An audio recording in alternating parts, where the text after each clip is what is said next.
Hey guys, in today's video I want to tell you why reading reviews about tennis rackets or tennis strings is a complete waste of time. And a lot of my students tell me that they indeed read reviews prior to purchasing strings, prior to purchasing rackets. And some of you might have seen my video about my racket recommendations. If you haven't, I highly recommend that you do watch it. In this video I explain in great detail that when it comes to racket recommendations from other recreational players or even from other high-level players, what those recommendations are based on is muscle memory and their own individual preferences. So it is absolutely useless to read what someone else likes regarding rackets or strings. And look guys, I appreciate the enthusiasm. I love when people are into gear. I love when people are interested in tennis overall, and it's great that they're writing reviews. And actually reviews can be super useful online. I'm not saying reviews are all useless. For example, if I buy something, I want to know if that product is working well or if it breaks right away. So in that regard, if we're talking about quality control or maybe shipping from this company or returns, exchanges, whatever it may be, reviews are great. But unfortunately, when we're talking about tennis, it's such an individual sport. It's such a sport that's based on players' personal preferences, is based on muscle memory. It becomes very tricky, and it can actually be quite harmful to try to copy what someone else likes. So if I just take my phone here and I go on a website that sells tennis rackets and I read the reviews about this racket, for example, I'm not going to show you these reviews, but is a wide spectrum of different things. Some people love it because supposedly the racket gives them tons of spin and tons of power. Other people are complaining about tennis elbow, and there's these long stories about what string combinations they put in the racket, and so on and so forth. And actually I experience the same thing every time I make a video about racket recommendations. I don't know how many times I have to tell you guys that I can't give you specific racket recommendations. If you ask me, Nick, what's better, a Babolat Pure Drive or a Babolat Pure Arrow? I have no idea. You got to try it out for yourself. How would I know? I've never seen you play, and even if I did see you play, I still would be able to give you a proper recommendations. There are general guidelines that everyone should follow, and I'll list those in my racket recommendation video. But what I want to advise everyone against is trying to follow someone else's advice online about tennis rackets, especially if it's coming from a recreational player. Because again, let me explain it one more time. If one particular player likes a certain combination of strings, or they like a certain racket, or on the other hand, if they don't like it, if that racket is giving them tennis elbow, this is such a complex topic. There's so many variables regarding personal preferences or personal dislikes that it's going to be completely a useless thing to try to make any sense out of what somebody else is writing. Now, I'm going to give you one example why what I'm saying is the absolute truth. Why do you think there are hundreds of different string companies out there, and they're all in business, they're all doing well, and there's many different racket brands out there? Of course, there used to be a lot more. Some of them have gotten in some financial trouble, but there's the big 5 or 6 that everybody plays with. But within each brand of rackets, there's at least 10 or 20 different rackets to choose from. So why do you think all these rackets are being sold? Why do you think all these strings are being sold? Well, it's because everybody is going to like something different. When we're talking about muscle memory and tennis equipment, this is something that's individual. So if I start playing with a racket and I like it, the reasons for that are going to be hard to figure out. Maybe on that particular day I played really well and I found a liking to this racket. Maybe the racket was actually strung to my liking and had the right strings in there. A lot of times when you're testing rackets, you might not have your own string in there that you like. So maybe you don't necessarily dislike the racket, but you dislike the string combination. Maybe the grip is too small or too big. It could be many different reasons, but I've experienced this. I've seen players experience this as well.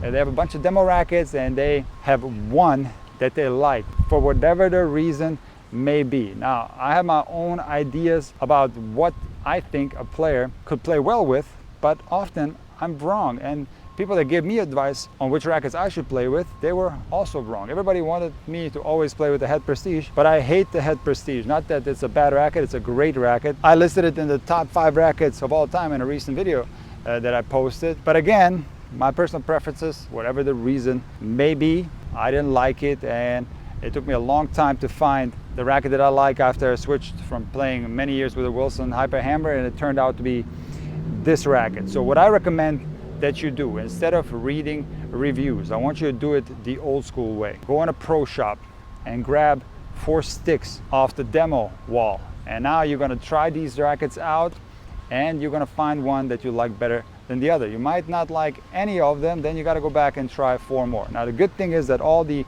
online companies that sell tennis rackets, they have demo programs as well. So I recommend that instead of wasting your time reading reviews that talk about people's own preferences, you go out there and do it the old school way and you demo the rackets. Now one thing that I want to mention that drives me kind of crazy is that when you read racket reviews, or even when you read marketing for new rackets, is that every single racket has these amazing capabilities. The racket can produce a lot of spin, it has a lot of control, has a lot of feel, has a lot of plow through. All these things are being attributed to a specific racket, and every single racket has the same attributes and has the same thing that you will find when you're reading reviews. No matter what racket you pick, there's going to be people writing about how great the spin effect is and so on. But you got to realize that when we're talking about spin, when we're talking about feel, when we're talking about all these things, yes, the racket can play a little bit of a role in that, and also the strings, the tension of the strings, yes, it can play a role in how much feel, how much spin you get. But generally speaking, especially at the recreational level, it is not the racket, it's the player. So what that means is that your racket is not going to make spin. You got to learn how to make spin. Your racket is not going to give you feel.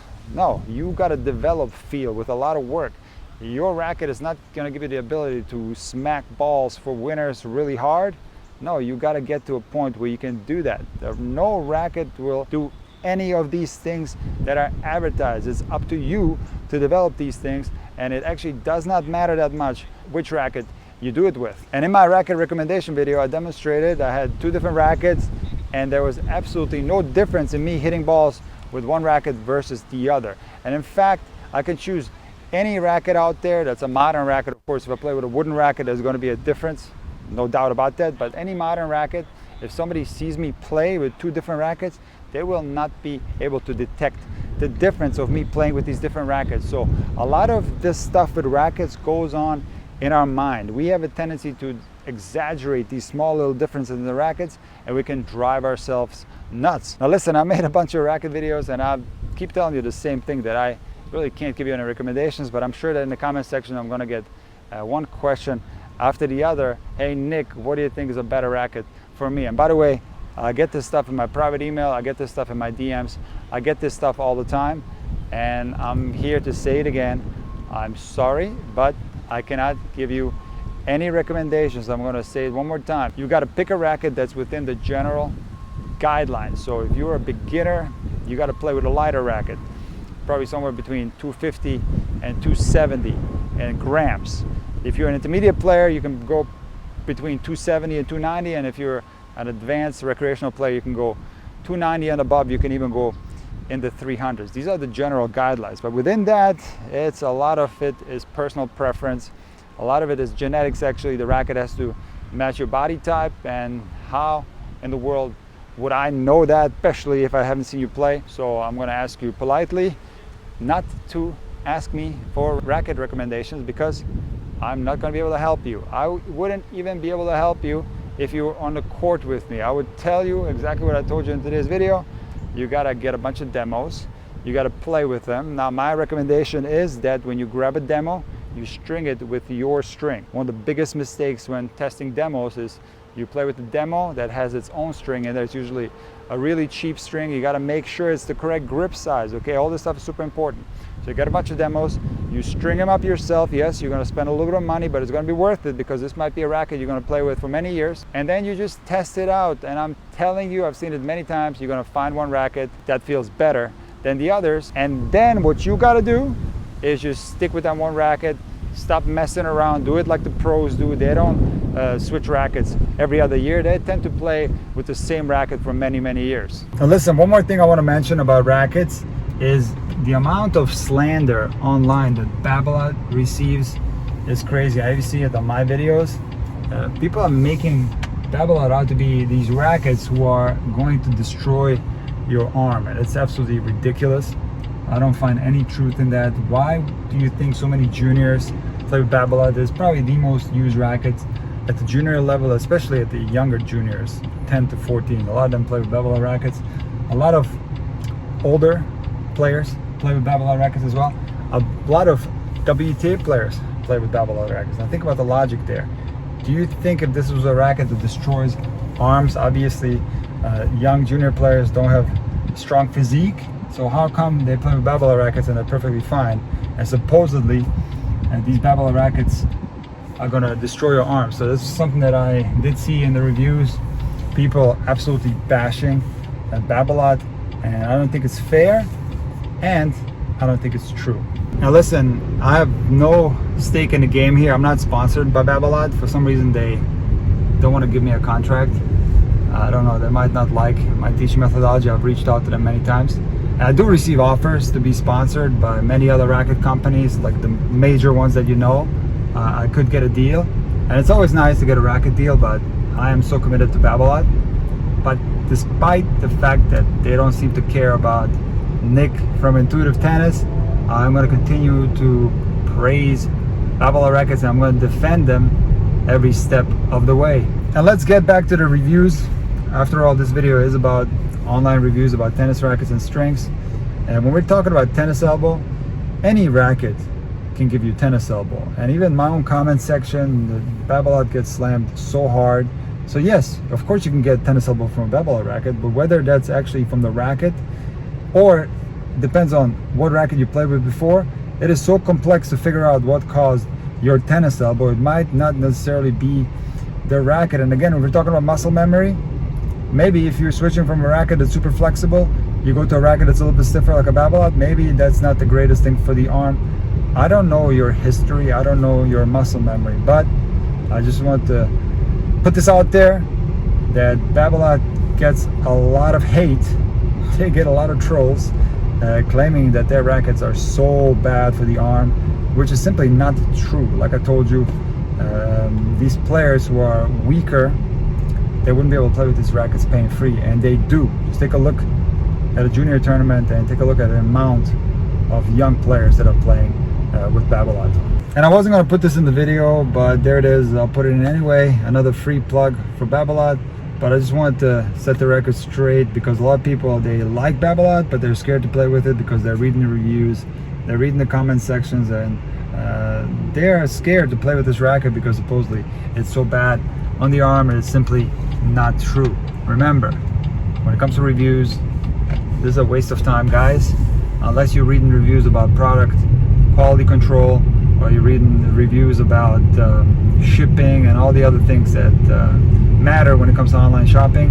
But other people's preferences are useless to you. Remember, tennis is an individual sport that's based on feel and instinct, and most importantly, it's based on muscle memory, and everybody's going to be different. Therefore, you got to find out what works best for you, and like I said, do it the old school way. Pick out a few demos, and you will find something that you'll like sooner than later.